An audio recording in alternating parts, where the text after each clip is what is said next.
So I asked artificial intelligence, is operating a crane like playing a video game? Let's go and get to the bottom of this question. So this video came up when I did a search about video games and operating cranes. This guy Josh posted this, and the title is Just Like Playing a Video Game.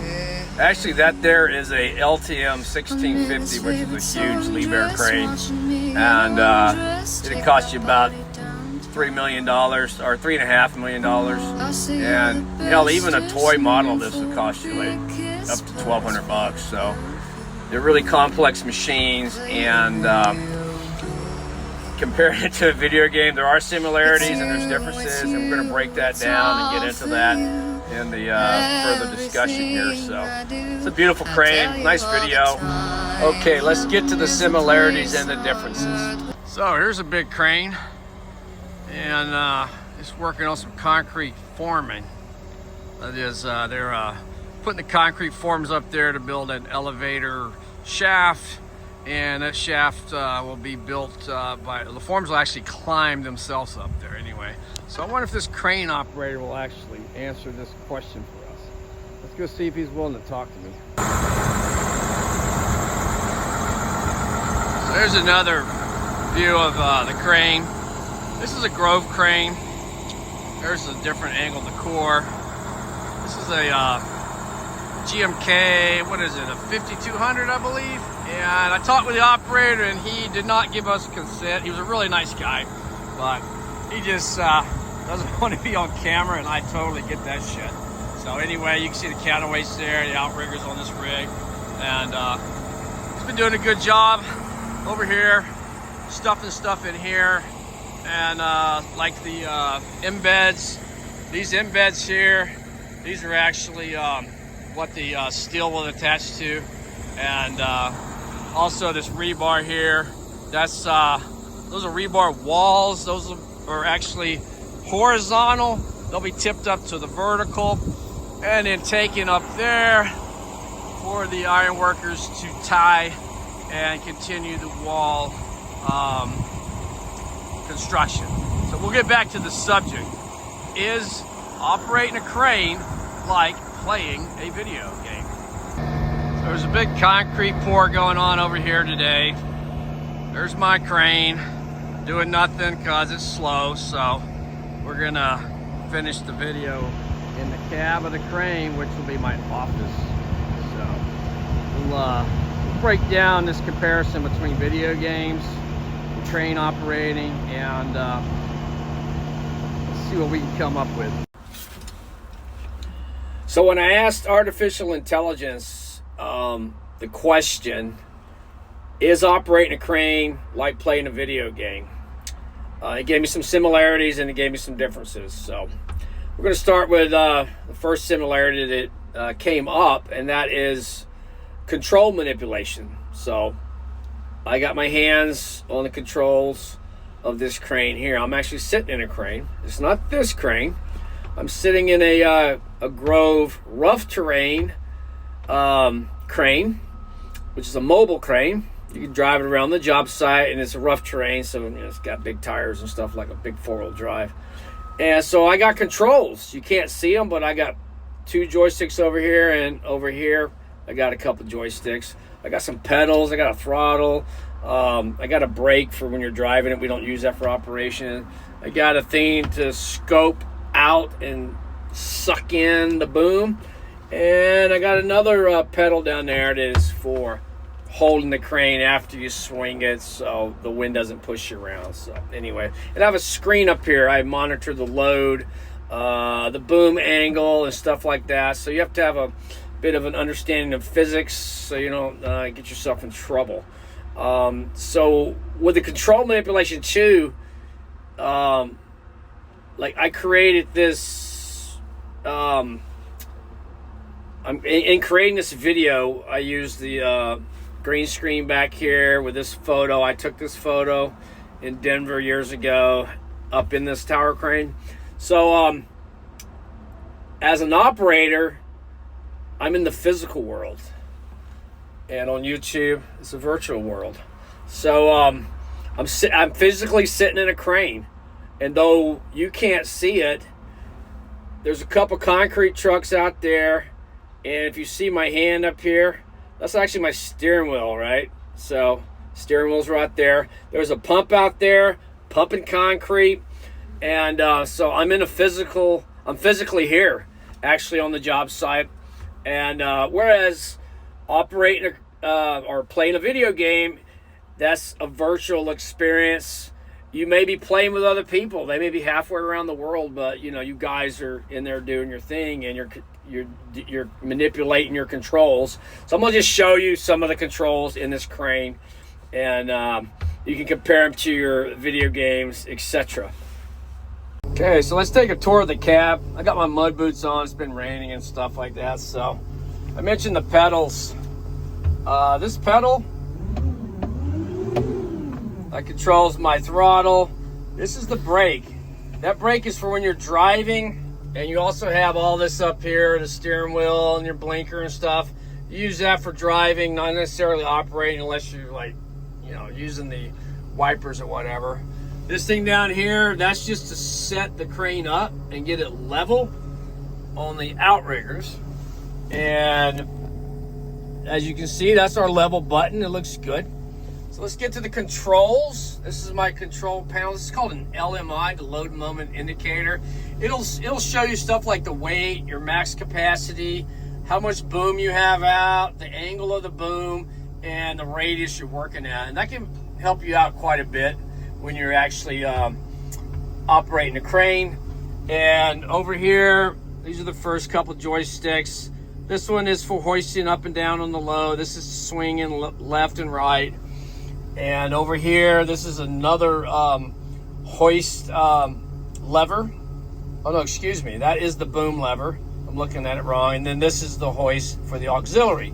So we'll give you a look outside there too, just so you can see what the job site's like. There's the concrete trucks that I mentioned and the pour going on out there.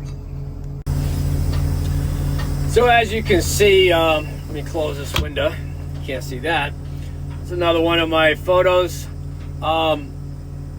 There's some similarities. I have a screen in front of me, got some levers here, some pedals and stuff to manipulate, just like you manipulate a controls on a video game. Second similarity, according to artificial intelligence, is concentration and focus. And of course, that's pretty much a no-brainer. When you're playing a video game, you got to be focused on what you're doing, and you have to concentrate. And same thing goes when you're operating a crane, but as opposed to the virtual reality that the game exists in, as opposed to the physical reality of a job site. If you screw up on the video game, maybe you don't achieve a certain level. Maybe your avatar gets killed off. You lose the game. Maybe you bet some money on it with somebody. Whatever. The consequences are relatively small. That being said, I do know some people have a strong attachment to their characters and stuff. And I'll bring that up because when I was in the Marine Corps, I was playing some Dungeons and Dragons with these guys, and these two guys got in an argument about the game, and they got in a fight, and they rolled the dice, and the one guy killed off the other guy's character, which was kind of funny. But anyway, back to the subject here. If you're in a crane and you screw up, it can be extreme consequences. Okay, for example, let's say that the crane is defective and something breaks on it, and as an operator, you're supposed to get out every day and look the crane over and look for defects, stuff like that. So some people do it really good, some people do it half-assed, some people don't even do it at all. That's the reality. But anyway, it's supposed to be documented, do an inspection, so there's no defects that could cause some sort of accident. The consequences of accidents can be very small, like maybe you broke something. all the way up to a person getting injured or even killed. And then the extreme consequence of someone getting killed. This has really happened in the United States. People have gone to jail for like homicide, like negligent homicide, etc., because during the day-to-day operation somebody got hurt or injured. So that just shows you a big difference between playing a video game and the consequences of something happening, as opposed to a crane and having an accident, something happened when you operate a crane. So the focus and the concentration. This crane here, tower cranes, I got a lot of experience in those, and I'll tell you what, at the end of the day, if you put in 8, 10, or 12 hours, which is, it's not uncommon to put in a lot of overtime. Yeah, the money's good, but the reality is when you step out of that crane at the end of the day and you walk back to your freaking car, you know you got a 45-minute drive, maybe an hour and a half because there's a wreck up the street. The stress level and the mental exhaustion of operating that crane day in and day out. So this crane up here, imagine you're sitting there and you're like, hey, I need a lift over here. We call them picks. I need a pick over here. I need a pick over there. At the end of the day, you've done hundreds of those. And your focus visually, audibly, you got a radio up here yakking in your ear telling you what to do, and it requires your 100% full concentration. So I know people that the game can probably experience that, where you just been doing it for a long period of time and you're just exhausted. So anyway, so the focus, concentration, those are similarities. The consequences of making mistakes playing a game as opposed to running one of these big rigs, you can't even compare them. So moving on. Okay, the third and final similarity that artificial intelligence had to say about the comparison between crane operating being like a video game. So this is another one of my photos. This was on a night shift in Denver. Same crane as the other ones. But the third similarity is the visual input. There's a powerful visual input. Back to the physical and virtual worlds. In some cranes, you have virtual aids. Some cranes, like this particular crane that I'm sitting in, which you can't see other than the video I showed you earlier. My visual aids are, I have some mirrors where I can see what's going on behind me. The larger and modern cranes, they actually have cameras as well. This particular crane here, it actually had a camera on the hook, so I would lower it down slowly into the job site, and then I had a screen up here and I could see what was going on. And that was implemented because there had been a safety issue with a guy got tangled up in the tag line. So job sites are dangerous. You never want to get tangled up in the tag line, trust me, and get picked up. So anyway, so there's a strong visual element.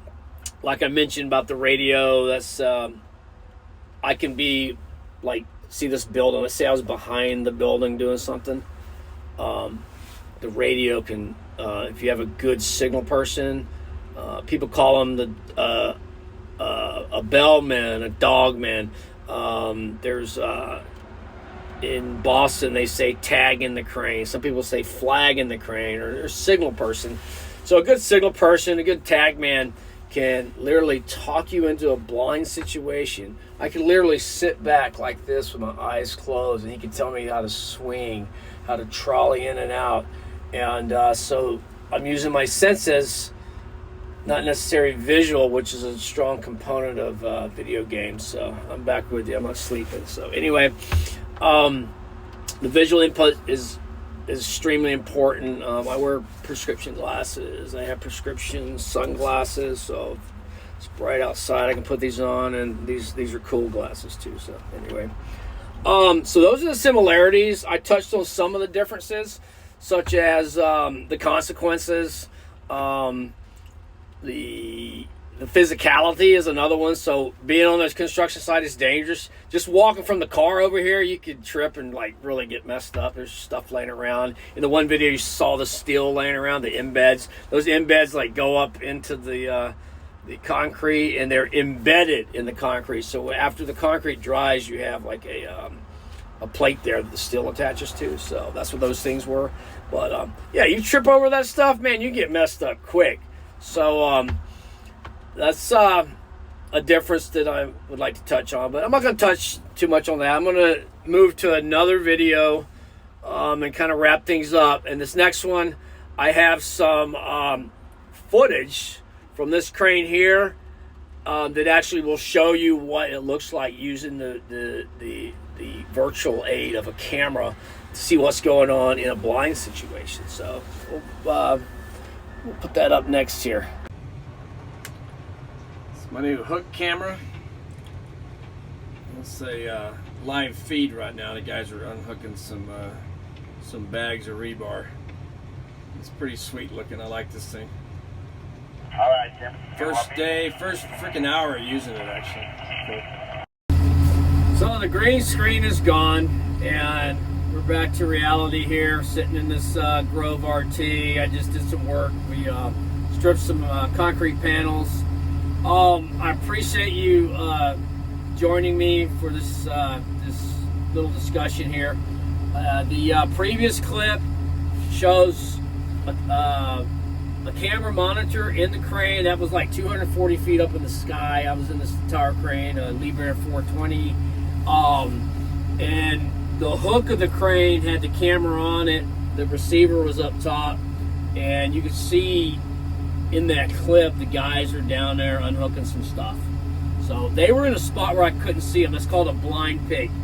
And so like I was simulating earlier, I could do that with my eyes closed. If I got a good tag man calling me in there. So with the camera, I can do it with my eyes open and actually see in detail what's going on down there. So there's this merging of the virtual world with like cameras and stuff, and what's going on in the physical world out here actually operating them. Like I said, you have cranes with all types of sensors and visual aids and stuff. And we have audio aids too. Like if I overload this crane, it's going to start screaming at me. It's going to go eh. So anyway, the cranes are very safe, and I hope you appreciate me delving into this discussion between playing video games and operating cranes. I'm confident that if somebody's a gamer and they had the drive to do something like operate a crane, they'd probably be pretty good at it. But just remember, you have to get up at 4 a.m. Typically involves a long commute. You have to have special licenses, and it can be extremely stressful, and the consequences are huge if you make a mistake. So you got to stay focused, which is part of playing games. If you recall early in the video, is the focus and the concentration. So I hope you enjoyed this video. I'm trying to grow my channel, so if you like this type of content, please consider becoming a subscriber. You can comment, you can ask me questions. I'm really open to discussing the trade with anybody out there that's got an interest, or just, whatever. Hey, it's a cool freaking cool video, etc. But anyway, I appreciate you tuning in. Stay safe, and I'm gonna check out because this video is way too long, and I'm gonna work on that in future presentations. Thank you.